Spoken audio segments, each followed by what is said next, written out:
California held a major governor's debate this week and then canceled it less than 24 hours before airtime.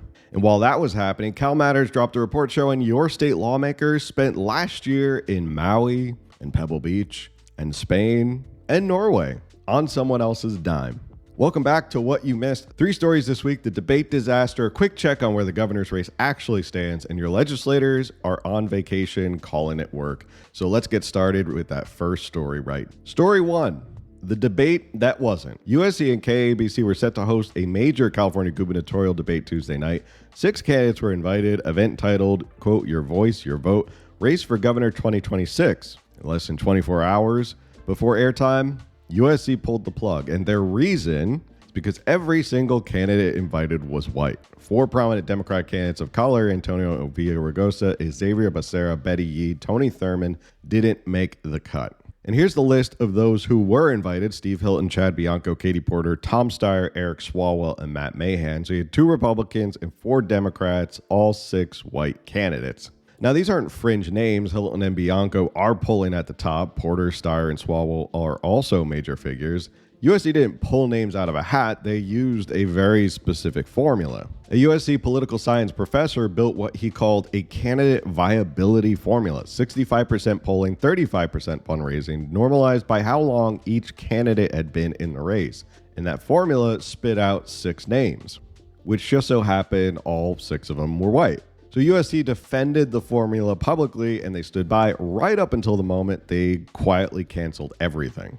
And there's one more layer. Matt Mahan, the San Jose mayor who made the cut despite sitting in the lower tier polls, had heavy Silicon Valley financial backing. Critics pointed to ties between his key supporters and USC's donor network, and USC denied any connection flatly. But when your formula produces an all-white stage, includes a low-polling candidate with donor-adjacent ties to your institution, and then collapses under public pressure, the denial doesn't do a lot of heavy lifting. And my favorite moment of all of this is Republican candidate Chad Bianco, one of the 6 who was actually invited, posted on X, quote, USC should be embarrassed, end quote. Which, he's right. Either stick by your formula you came up with or don't. But kowtowing to pressure like this just makes the whole debacle look even. And that's part of your week, California. And here's what actually happened. USC built a formula using what looks like a neutral criteria: polls and money. And neutral criteria applied to an unequal system produces unequal results. And that's not a conspiracy, that's just math. The 4 excluded candidates had entered the race earlier,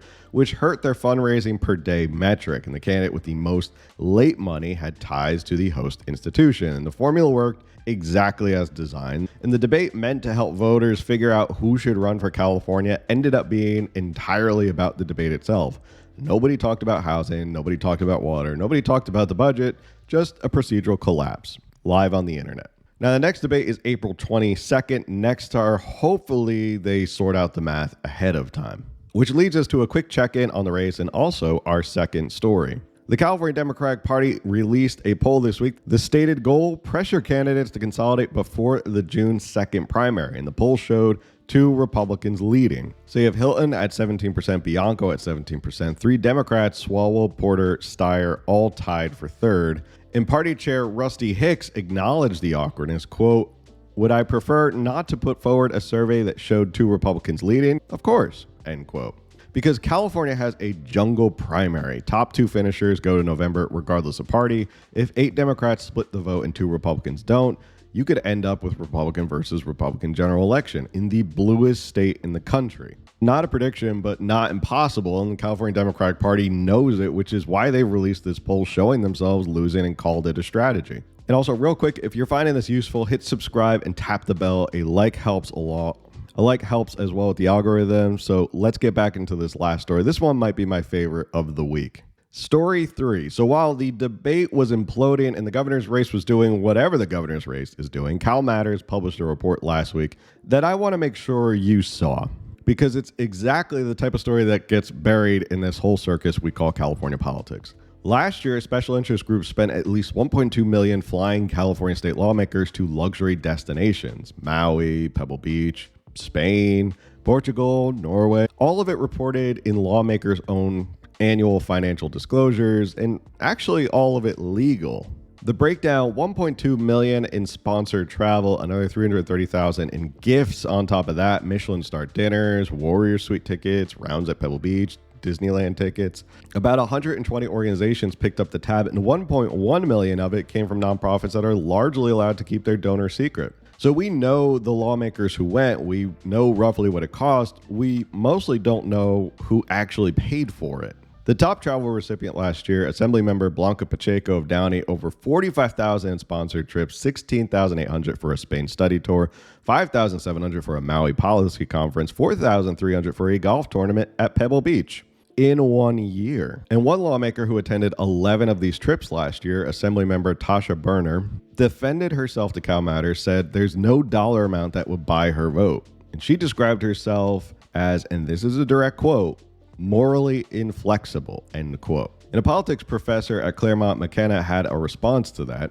He called her defense, again, direct quote, talking points I used to write as a staffer, end quote. He also made clear nobody's alleging that votes are being purchased outright because that would be illegal. What's being purchased is something subtler, access, familiarity, the goodwill that builds up when you spend a week in Maui with someone who happens to need something from you. Because ordinary Californians don't get that. They get a contact form on a government website.